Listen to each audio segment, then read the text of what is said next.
మేము అందరం సమీక్ష చేసుకోవడానికి ఈ మీటింగ్ పెట్టుకున్నాం. నేను ఇంత మునిపే చెప్పాను, ముఖ్యమంత్రిగా 4వసారి నేను. కానీ మొట్టమొదటిసారి ఈరోజు నేను ఈ ఇబ్బందులని చూస్తున్నా.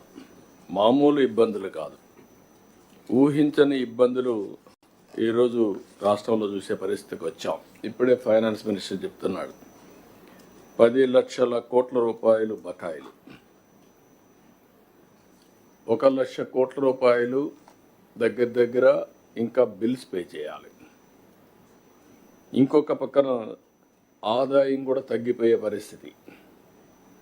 ఎప్పుడు కూడా అభివృద్ధి జరిగితే అభివృద్ధి వల్ల సంపద వస్తుంది, సంపద వల్ల గవర్నమెంట్కి ఆదాయం వస్తుంది. మళ్ళీ ఇది ఒక సైకిల్. అది టోటల్గా మిస్ అయ్యే పరిస్థితి వచ్చింది.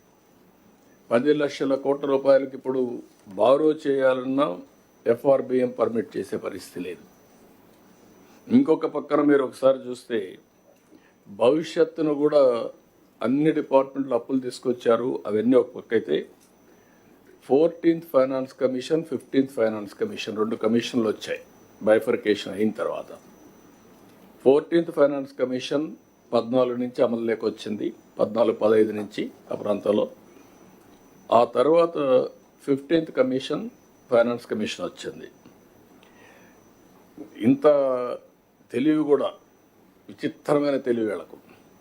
మనం అందరం ఆలోచిస్తుంటే ఇయర్లు ఎంత వస్తుందో ఆలోచిస్తాం, కానీ ఇంకా 2 ఏళ్ళు 24, 25, 25, 26 ఫైనాన్స్ కమిషన్ ఉంటుంది. తర్వాత కొత్త ఫైనాన్స్ కమిషన్ రిపోర్ట్ ఇవ్వాలి, గవర్నమెంట్ యాక్సెప్ట్ చేయాలి, దాని ప్రకారం మనకు డబ్బులు ఇస్తారు. 14th ఫైనాన్స్ కమిషన్ 22,112 కోట్లు మనం తీసుకుంటే 5 ఏళ్ళు వీళ్ళు వచ్చిన తర్వాత 62,000 కోట్లు 14th, 15th డ్రా చేశారు. 15th ఫైనాన్స్ కమిషన్ 24, 25, 25, 26 కూడా డ్రా చేసేశారు. ఈ 2 ఏళ్ళకు కూడా డబ్బులు వచ్చే పరిస్థితి లేదు. అంటే ఆపర్చునిటీ కూడా ఏ విధంగా ఎక్స్ప్లాయిట్ చేశారనేది ఒక ఎగ్జాంపుల్ ఇది. అది చూసినప్పుడు నాకే షాక్ వేసింది, ఎంత తెలివిరా వీళ్ళకని చెప్పి అనిపించింది మా ఫైనాన్స్ సెక్రటరీ చెప్పినప్పుడు. అంటే ఇప్పుడు ఒక పక్క సూపర్ 6 ఇచ్చాం, ఒక పక్క గవర్నమెంట్ రన్ చేయాలి, ఒక పక్క FRBM రెస్ట్రిక్షన్స్ ఉన్నాయి. కానీ ప్రజలు ఇచ్చినటువంటి విజ్డమ్ ఏంటంటే ఒక రైట్ డెసిషన్ తీసుకున్నారు. ఆ రైట్ డెసిషన్ 21 మందిని గెలిపించడం. నేను కానీ, పవన్ కళ్యాణ్ గారు కానీ, నరేంద్ర మోడీ గారు ప్రధానమంత్రిగా మేము ప్రజలను అప్పీల్ చేసినప్పుడు ప్రజలు నమ్మి మా మీద విశ్వాసం పెట్టారు. అది ఈరోజు కేంద్రంలో వెంటిలేటర్ పైన ఉండే రాష్ట్రానికి ఆక్సిజన్గా వాళ్ళు సప్లై చేసే పరిస్థితి వచ్చారు. కొంతవరకు నిలదొక్కునే పరిస్థితికి వచ్చాం. ఇవి ఒక ఎత్తు అయితే, ఇంకొక పక్కన భూ కబ్జాలు హాంట్ చేస్తున్నాయి. 60% of complaints are land grabbing or accounts మార్చేయడం, 22A మార్చేయడం. ఇవన్నీ కూడా 60% ఇవే ఉన్నాయి. నిన్నటి వరకు మద్యం మాఫియా దానికి ఒక సవాల్గా తయారైంది. ఇప్పుడిప్పుడే ట్రాక్లో పెడుతున్నాం, ఇంకా మీరు కూడా పెట్టాల్సిన అవసరం ఉంది. ఇసుక దోపిడీ ఇది ఒక పెద్ద సవాల్. ఫ్రీగా ఇసుక ఇస్తానన్నా అది అమలు చేయాలంటే ఒక పెద్ద సవాల్గా తయారయ్యే పరిస్థితి వచ్చింది. దీన్ని కూడా సెటిల్ చేస్తున్నాం, ఎట్టి పరిస్థితులు ఉపేక్షించాం. ఇప్పుడిప్పుడు గాడిలో పడింది, కానీ ఇంకా పూర్తిగా దీన్ని నర్చర్ చేయాల్సిన అవసరం ఉంది.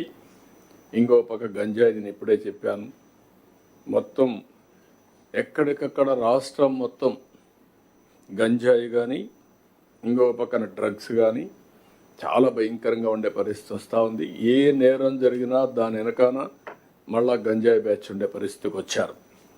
ఇంకో పక్క ఎర్ర చందనం కూడా స్మగ్లింగ్ జరగడం, అది కూడా పెద్ద పెద్ద స్మగ్లర్స్ తయారు చేయడం. ఈరోజు ఇవన్నీ అయిపోయిన రేషన్ బియ్యం నేను ఎప్పుడూ ఇంత ఊహించలేదు. రేషన్ బియ్యం రీసైక్లింగ్, మళ్ళీ పోర్టుల్ని చేసుకొని రేషన్ బియ్యాన్ని ఎక్స్పోర్ట్ చేయడం, స్మగ్లింగ్ చేయడం, ఇదొక పెద్ద మాఫియా. అంటే ఏదైతే మేము ఆ రోజు చెప్పామో ఈ మాఫియా కూడా ఒక బలమైనటువంటి నెట్వర్క్ చేసుకొని రూట్స్లోకి వెళ్ళిపోయే పరిస్థితికి వచ్చారు. కానీ ఒకటే నేను మిమ్మల్ని కలెక్టర్స్ అందరినీ కోరుతున్నా, ఐఎమ్ వెరీ క్లియర్, ఎట్టి పరిస్థితిలో మీ జిల్లాలో ఎక్కడైనా సరే ఇలాంటి ఉంటే మాత్రం మీరు ఇంకా డెప్త్కి వెళ్ళాల్సిన అవసరం ఉంది. రూట్స్తో కూడా పెకలించాలి, కట్ చేయాలి. ఇవి రాబోయే 2-3 నెలల్లో ఈ ప్రభుత్వం ఎక్కడ ఉపేక్షించాం, ఫర్మ్గా ఉంటాం. మిమ్మల్ని కూడా అందుకే నేను కోరుతున్నా, దీన్ని ఏ విధంగా చేయాలో ఎప్పటికి కూడా ఐడియాస్ ఇస్తాం. మీరు కూడా ముందుకు పోవాల్సిన అవసరం ఉంది.